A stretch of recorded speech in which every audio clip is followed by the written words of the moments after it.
अवनीश पांडे कहते हैं कि गठबंधन में बहुजन समाज पार्टी के लिए दरवाजे खुले हैं, निर्णय मायावती को लेना है। इसको आप कैसे देखते हैं? देखिए, जो गठबंधन हो गया, सीटों का बंटवारा हो गया और आपको पता होगा 25 तारीख को कार्यक्रम में शामिल भी होने में जा रहा हूँ और बहुत जल्दी तारीख आ जाएंगी। अभी ज़रूरत ये है कि जनता को मुद्दे समझाना, भारतीय जनता पार्टी जिस तरह की साजिश करेगी उससे अपने कार्यकर्ता और जनता को बचाना, क्योंकि जिस तरह का उनके पास सोशल मीडिया का नेटवर्क है, जिस तरह से संसाधन उनके दिखाई दे रहे हैं, अभी आपको जानकारी हुई होगी कि किस तरीके से उन्होंने चंडीगढ़ का वोट लूटा था। मान लीजिए ये तो बैलेट से वोट पड़े थे, इसलिए लोगों को पता लग गया कि बैलेट में हेराफेरी हुई है।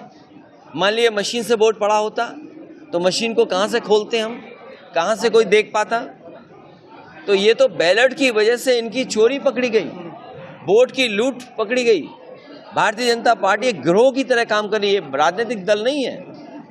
भारतीय जनता पार्टी एक गिरोह की तरह काम कर रही है, ये कोई राजनीतिक दल नहीं है। सोचिए सुप्रीम कोर्ट ने क्या कहा कि ये तो लोकतंत्र खत्म कर देंगे। सुप्रीम कोर्ट ने बाद में क्या फैसला लिया कि जिसको बैलेट से हराया था उसको जिताया सुप्रीम कोर्ट ने। एक आस और उम्मीद जगी है कि जनता जागरूक हो जाए। ये वोट लूटने का काम करते हैं, ऐसे लोगों को सबक सिखाने की जरूरत है आने वाले चुनाव में। आपने राजा भैया के लिए कहा कि उनका स्वागत है, तो क्या पिछली कड़वाहट और जो कुछ कहा वो सब आपने भूल के माफ कर दिया? देखिए, सबसे बड़ी बात यह है कि जितने भी दल भारतीय जनता पार्टी को समर्थन दे रहे हैं उनके माननीय सदस्य सब मंत्री बनना चाहते हैं। कोई दल ऐसा नहीं है भारतीय जनता पार्टी को जो समर्थन दे रहा हो जो मंत्री न बनना चाहता हो या विभाग न बदलना चाहता हो। अभी सबसे ज़्यादा संकट तो बीजेपी पे है, क्योंकि बीजेपी सबको बुला रही है और कह रही है आपको मंत्री बना देंगे और शपथ किसी को दिला नहीं रहे। तो विधायक तो निराश होंगे ही, दुखी होंगे। और जो विधायक या जो दल का नेता किसी और दल को समर्थन करना चाहेगा तो उसको जरूर साथ लाने का काम समाजवादी लोग करेंगे। कि उनको धमकियां मिल रही है। किसको? आम आदमी पार्टी ने अभी पीसी की है, उनको धमकियां मिल रही है कि अगर गठबंधन से कोई समझौता किया तो ईडी और सीबीआई तैयार है। अरविंद केजरीवाल को गिरफ्तार करेगी। अरे ये कोई नई बात है? आप बताओ, आप तो पत्रकार साथी हो, आप अगर सरकार के खिलाफ कोई खबर चला देते हो तो आप पे एफआईआर दर्ज हो जाती कि नहीं हो जाती? तो ये कोई बात समझाने की और जानने की है। आप सब बात जानते हो। अगर आप भी कोई सही सच्ची खबर चला दें तो आप पे भी एफआईआर हो जाएगी कि नहीं हो जाएगी? आपको धमकी वाला फोन आएगा कि नहीं आएगा? एसओ साहब का फोन आएगा कि नहीं आएगा? तो जैसे पुलिस है यहाँ वैसे ही विभाग ईडी है। को लोग छोड़कर जा रहे हैं। प्रधानमंत्री जी ने आरोप लगाए हैं इंडिया गठबंधन जो है वो जातिवादी और परिवारवादी गठबंधन है, इनसे बच के रहा जाए। देखिए, कोरोना के समय पे हम लोगों ने एक वो प्रचार सुना था, 2 गज दूरी, और अभी आपने देखा होगा कितने कदम की दूरी थी। ये तो दूरी पहले ही बनाए हुए हैं सरकार से। और फिर ये जो मिल्क प्लांट है उसी का उद्घाटन हुआ है ना। अमूल का प्लांट सुनने में आया कि उद्घाटन होने जा रहा है। ये अमूल के प्लांटों को लाने का काम समाजवादी सरकार में हुआ था। मुझे याद है सबसे पहले भोगनीपुर, उसके बाद लखनऊ में, और तीसरे का एमओयू हुआ था वाराणसी में। सरकार को बताना चाहिए कि इसके अलावा क्या इन्वेस्टमेंट आया है अमूल का। और इसके साथ साथ समाजवादी सरकार में जो किसानों को उनके दूध की सही कीमत मिल सके, इसके लिए पराग को 2000 करोड़ से ज़्यादा बजट दिया गया था। और इसी फिरोजाबाद में लगभग 100 करोड़ रुपए पराग को दिए गए थे। मुझे सुनने में आया है कि जो मशीनें, जो इक्विपमेंट्स, जो प्लांट की ज़रूरत की चीज़ें उस समय आई थी 100 करोड़ की, वो सब धूल खा रही हैं, मशीनें ख़राब हो रही हैं, बर्बाद कर दिया।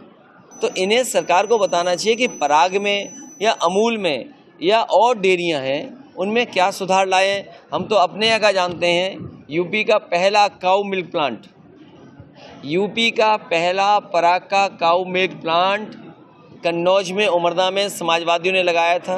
और इसलिए लगाया था कि किसान अगर अपने गाय का दूध उस प्लांट को देगा तो भैंस के दूध से 4 रुपये ज़्यादा गाय के दूध का पैसा दिया जाएगा। उसका उद्घाटन प्रधानमंत्री जी ने और हेमा मालिनी जी ने किया था। वो प्लांट बंद हो गया। सोचिए, वर्ल्ड क्लास टेट्रा पैकिंग से लेकर के सब मिल्क के जो प्रोडक्ट बनने थे वो काऊ मिल्क के प्रोडक्ट बनने थे, उस प्लांट को इन्होंने बर्बाद कर दिया। तो आप कल्पना कर सकते हो कि उत्तर प्रदेश को आगे लेके जाएंगे। पीडीए को लोग छोड़कर जा रहे हैं। कौन छोड़ के जा रहा है पीडीए को? हो रहा है क्या?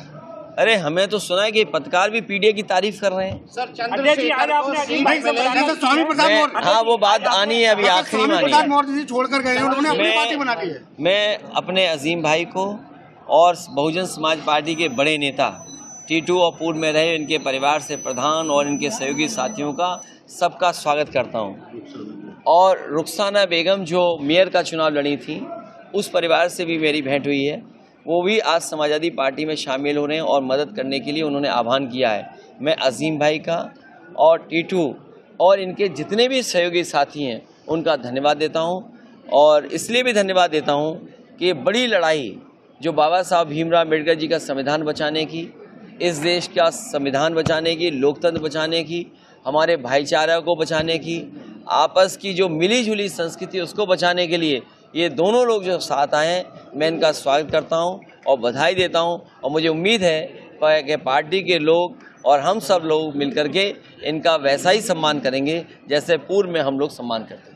बदायूं में प्रत्याशी को बदला गया है। बदायूं में चंद्रशेखर को सीट मिलेगी क्या?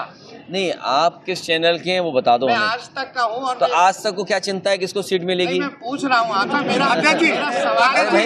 अरे आज तक वालों को तो खबर चलानी होगी ना, ब्रेकिंग न्यूज। तो जब ब्रेकिंग न्यूज चलेगी तो बता देंगे आपको। बदायूं के प्रत्याशी बदले रहे हैं, सीट चेंज हो गई है।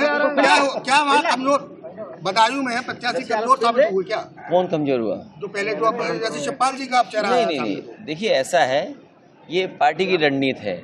आपको सवाल ये पूछना चाहिए कि भारतीय जनता पार्टी 80 के 80 लोगों की सीट को बदलना चाहती है, जिसमें एक बदले जाएंगे, अपनी सीट बदलना चाहते हैं और सबकी टिकट कटने जा रही है। आपको पता है फिरोजाबाद की टिकट कटने जा रही है भाजपा की, पता है? तो फिर कमजोर है क्या वो? इसका मतलब मैदान छोड़ के जा रहे हैं। आगरा की टिकट बदलने जा रही है, ये पता है आपको?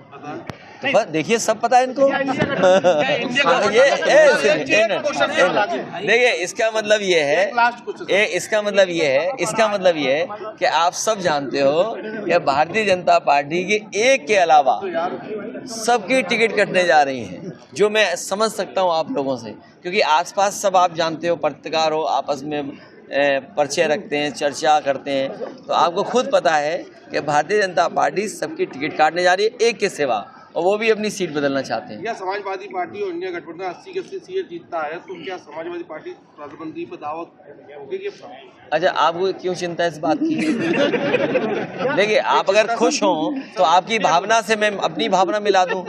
आज आप जिले में भ्रमण पर आए हैं, आज का क्या उद्देश्य है? आज का उद्देश्य है कि अजीम भाई समाजवादी पार्टी में आ गए, टीटू भाई समाजवादी पार्टी में आ गए, रुखसाना बेगम जी समाजवादी पार्टी में, और बहुजन समाज पार्टी के जो पार्षद जीते और कुछ निर्दलीय पार्षद वो सब समाजवादी पार्टी में आए। तो इससे खुशी की बात क्या हो सकती है? और दूसरा, चंचल जी के इस कार्यक्रम में शामिल हो रहे हैं हम लोग। अध्यक्ष जी, क्या फिरोजाबाद की सीट कहीं फेरबदल हो सकता है? जैसे अजीम भाई भी शामिल हुए हैं, क्या फिरोजाबाद की सीट में कहीं फेरबदल? तुम्हारा चैनल चल नहीं रहा आजकल क्या?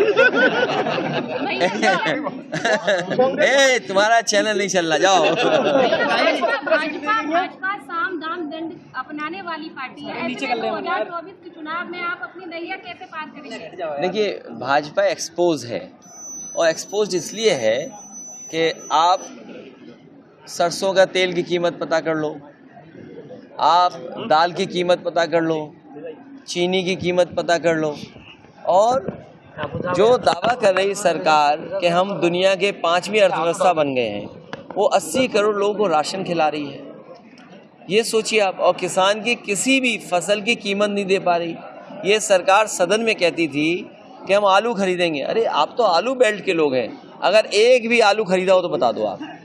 और फिर जो नमक फ्री दिया था इन्होंने राशन में, बताओ आज नमक की कीमत क्या हो गई है। तो ये जो सवाल है उसका जवाब भारतीय जनता पार्टी पे नहीं है। और इतने नौजवान जो बेरोजगार घूम रहे हैं, जिनके पास नौकरी नहीं है, नौकरी तो है ही नहीं, रोजगार नहीं है और न कोई निवेश किया है बड़ा। जो यहाँ कारोबार था, मान लीजिए कांच का, चूड़ी का या और जो कारोबार था, कुछ लोगों को तो लाभ पहुँचा रही है सरकार, लेकिन उससे सब बर्बाद हो रहे हैं। कुछ लोग हमारे जो मजदूर हैं उनका जीवन यापन क्या हो रहा है बताइए सरकार में। तो जो मजदूर है उसके लिए सरकार ने क्या किया, जो छोटे कारोबारी हैं उसके लिए क्या किया, किसान के लिए क्या किया, नौजवान के लिए क्या किया। और व्यापारियों को जीएसटी के छापे दिए, जीएसटी के और तमाम छापे वो अपने कागज में ही उलझे हुए हैं। अध्यक्ष केवल लास्ट सवाल, विनय तिवारी ये समाजवादी पार्टी के बड़े वरिष्ठ पदाधिकारियों का ईडी का छापा पड़ा है। गठबंधन को जो देखिए, 17 सीटें दी हैं उस पर और बंधन होगा क्या?